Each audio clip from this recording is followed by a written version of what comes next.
안녕하세요, 제로타카입니다. 오늘은 산타페 하이브리드 차량에 대해 살펴보겠습니다.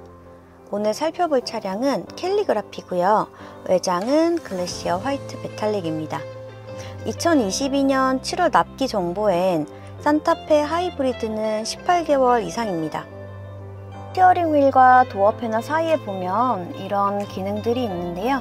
이 버튼은 라이트의 조사각을 조절하는 버튼, 차선 이탈 방지, 트렁크 여는 버튼, 차체 자세 제어 장치.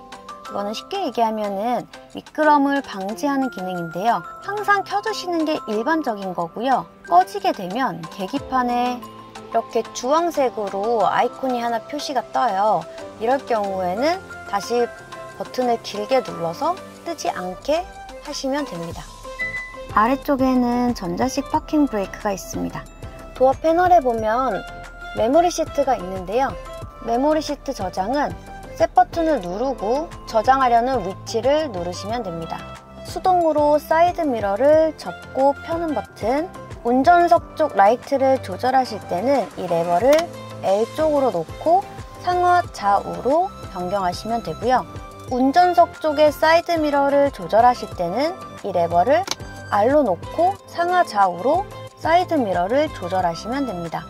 전체 문 잠그고 여는 버튼, 1열과 2열의 창문을 조절하는 버튼, 아래는 키즈락 버튼이 있습니다.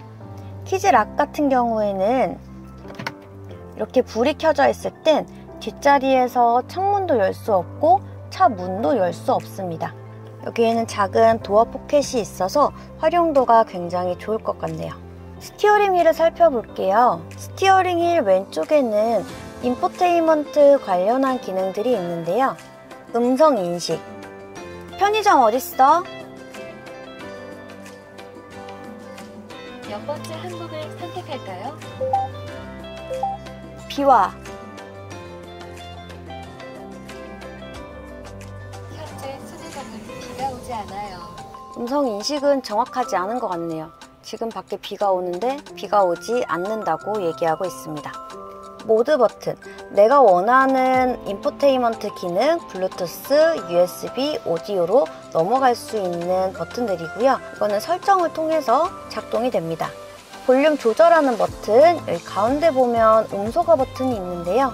이 버튼을 꾹 누르면 음소거 기능이 됩니다. 트랙을 이동하거나 주파수로 이동하는 버튼, 통화 받는 버튼, 끄는 버튼. 오른쪽은 크루즈 컨트롤 관련한 기능들이 있는데요. 이 버튼은 차량에 대한 정보를 볼 수 있습니다. 차량에 대한 정보를 볼 때 이 휠을 위아래로 넘겨가면서 다른 페이지도 볼 수 있습니다. 스마트 크루즈를 켜고 끄는 버튼이고요. 속도를 조절하는 버튼인데 한 칸씩 내리면 숫자는 1씩 움직이고요. 아래로 쭉 내리고 있으면 숫자는 10단위로 변경이 됩니다. 이 버튼은 차로 이탈 방지 보조와 차로 유지 보조가 같이 있는데요. 이 버튼을 한번 누르면 계기판에 이런 표시가 나타납니다. 이거는 차로 유지 보조 시스템인데요. 쉽게 얘기하면은 그냥 가운데 차선으로 달리는 걸 도와주는 기능입니다. 이 버튼을 길게 누르면 계기판에 이런 기능이 나오는데요. 이거는 차로 이탈 방지 보조 시스템입니다. 전방 카메라를 통해 차선을 인식하여 방향 지시 등 조작 없이 차선을 이탈할 경우 경고 및 스티어링 휠 조향을 보조하는 기능입니다. 이쪽에도 차로 이탈 방지 보조 시스템이 있고요. 여기 스티어링 휠에서도 조작할 수 있습니다. 스티어링 휠 뒤쪽을 보면 라이트를 조절하는 레버가 있는데요. 라이트는 항상 그냥 이렇게 오토로 놓고 쓰시는 게 가장 좋습니다. 스티어링 휠 오른쪽 뒤를 보면 와이퍼를 조절할 수가 있는데요. 이 레버를 위로 올리면 와이퍼가 한 번 작동이 되고요. 아래로 내리면 이렇게 모드로 오토, 로우, 하이로 변경이 됩니다. 제가 추천드리는 방법은 이렇게 오토로 놓으시고 여기 조절 강도에서 3칸 여기 가운데 정도에 놓고 사용하시는 게 자동으로 비가 오면은 알아서 와이퍼를 움직여 주니까 사용하기에는 편한 것 같아요. 그리고 여기 스티어링 휠 뒤쪽을 보면 양쪽에 패들 시프트가 있습니다. 수동으로 기어를 변속하는 기능도 있습니다. 센터 패시아를 살펴볼게요.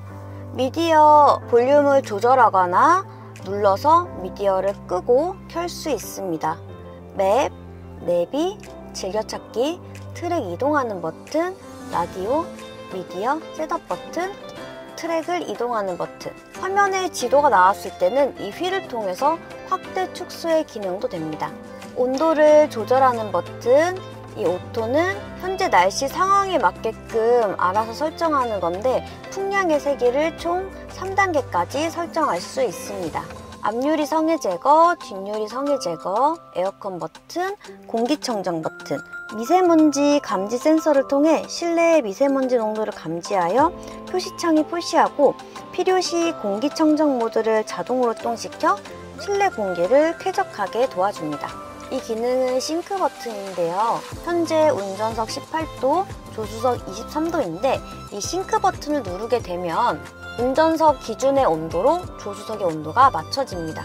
이렇게 싱크 버튼을 통해 온도가 동일해집니다. 드라이버 온리 기능인데요. 이 드라이버 온리는 하이브리드 차량에서만 볼 수 있는 것 같아요. 드라이브 온리를 누르게 되면 운전석에는 에어컨이 나오고 조수석에는 나오지가 않습니다.